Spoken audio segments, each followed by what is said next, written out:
Di dalam hadis Rasulullah mengatakan, wallahi demi Allah, la yaqdhiyallahu li'abdihil mu'min qadha'an. Tidaklah Allah menetapkan suatu qadha. Qadha itu apa? Takdir ya, ketetapan bagi seorang hambanya yang beriman. Illa kana khairan lahu, kecuali takdir itu pasti baik untuknya. Jadi tidaklah Allah menetapkan suatu ketetapan untuk seorang hamba kecuali apa? Ketetapan itu adalah yang Terbaik. yang terbaik. Dan ini hadis diriwayatkan oleh Anas ibnu Malik untuk apa? Memberikan hiburan kepada orang yang terkena musibah. Jadi ketika ada orang kena musibah, maka Anas bin Malik mengatakan begini, mau ndak aku kasih hiburan buat kamu? Satu hadis dari Rasulullah yang kamu tidak akan mendengarnya dari selainku. Jadi artinya yang dengar cuma siapa? Anas bin Malik. Sudah, maka Anas menceritakan Rasulullah SAW bersabda, tidaklah Allah menetapkan suatu takdir untuk hambanya yang beriman kecuali apa? Pasti takdir itu adalah yang terbaik untuknya. Nah, sebelum Ana diskusi dengan antum, kita kasih cerita tentang ini. Jadi ternyata ada sesuatu yang nampak kasat matanya begitu tidak baik, menyedihkan. Tapi ternyata apa? Di baliknya ada skenario cinta Allah yang setelah kita tahu kita akan menyesal kenapa sebelumnya kita marah. Waduh ya Allah, ternyata begini. Gampangannya itulah, orang terlambat pesawat, marah-marah, istrinya dimarahin, ternyata tidak lama dapat berita pesawatnya apa? Jatuh. Nah, maka coba dia tadi tidak marah-marah, maka dia tidak akan malu. Nah, itu karena apa? Karena pendeknya apa yang kita ketahui. Nah, begini ceritanya. Ini cerita diceritakan oleh para ulama turun-temurun begitu ya. Ada seorang wanita di zaman Nabi Dawud alaihi salam. Di zaman Nabi Dawud alaihi salam. Dan Nabi Dawud di zamannya itu seorang yang menentukan urusan, qadhi, seperti hakim. Dia ada orang punya masalah, Nabi Daud yang kemudian menjadi penengahnya begitu, seorang nabi. Kemudian suatu hari ada ibu-ibu yang dia ditinggal mati oleh suaminya, jadi seorang janda begitu ya, yang memiliki beberapa anak yatim. Kemudian pekerjaan ibu ini adalah dari kapas dia pintal untuk menjadi benang. Betul ya? Kapas dipintal ya. Dipintal menjadi benang. Dan dia melakukan itu selama 1 pekan. Jadi kapas dipintal jadi benang selama sepekan, dijual ke pasar. Setelah sepekan dijual ke pasar. Laku berapa? 100 dirham. 100 dirham. Nah, uang 100 dirham ini cukup untuk kehidupan dia dan anak-anak yatimnya selama 1 pekan. Jadi pas dijual hasil pintalan kapas yang menjadi benang tadi, dapat uang 100 dirham untuk kehidupan sepekan ke depan.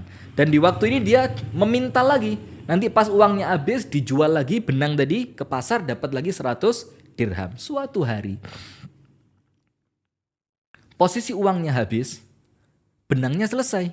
Jadi dia tenang, tinggal jual ke pasar, dapat duit lagi, beli makanan. Itu benang dia jemur di atas atap rumahnya supaya lebih kering. Qadarullah, ada seekor burung gagak besar yang mengambil gulungan benang tadi, dan oleh burung gagak itu benangnya dibawa pergi. Menangis ibu janda ini dengan kepikiran siapa? Anak-anaknya yang masih kecil. Dibilang apa? Ya Allah, ini makanku untuk sepekan ke depan. Dalam keadaan anak-anakku yatim, aku tidak punya suami, dibawa pergi oleh burung gagak ini. Bingung dia, saya mau curhat kemana? Akhirnya dia datang kepada siapa? Nabi Dawud alaihi salam. Dia langsung begini, ya Dawud, Arabbuna adil am zalim? Ini dengan bahasa yang seakan-akan bahasa yang apa ya? Sudah sarkas banget, sudah keras sudah. Wahai Nabi Dawud, Allah Tuhan kita itu adil atau zalim? Langsung gitu ya? Langsung. Nabi Dawud bilang, A'udzubillah, apa kok sampai kamu mengucapkan begini? Akhirnya perempuan itu cerita, saya ini memintal kapas menjadi benang. Kemudian saya jual ke pasar laku 100 dirham untuk makan anakku 1 pekan. tadi ketika benang itu aku jemur, ternyata dibawa pergi oleh seekor burung. Terus anakku mau makan apa? Terus gini engkau katakan Allah itu adil. Terus perempuan lemah semacam aku, perempuan miskin sepertiku, anak-anak yatimku akan makan dari mana? Apa kata Nabi Daud? Tenang dulu, sabar, yakin sama Allah. Ketika perempuan itu duduk di sebelah Nabi Daud, tak lama datang seorang pedagang. Menyerahkan uang 1000 dirham. Nabi Daud, ini satu kantong uang 1000 dirham, aku sedekahkan untukmu, berikan kepada siapapun yang kamu inginkan. Tadi dari ibu tadi hilang berapa? 100. Sekarang di depan Nabi Daud ada uang berapa? 1000. 1000, 10 kali lipat. Nabi Daud tanya, apa ceritanya uang ini? Begini Nabi Daud, kami ini pedagang kaya. Bersama 10 orang, jadi 10 orang, satu perahu 10 orang.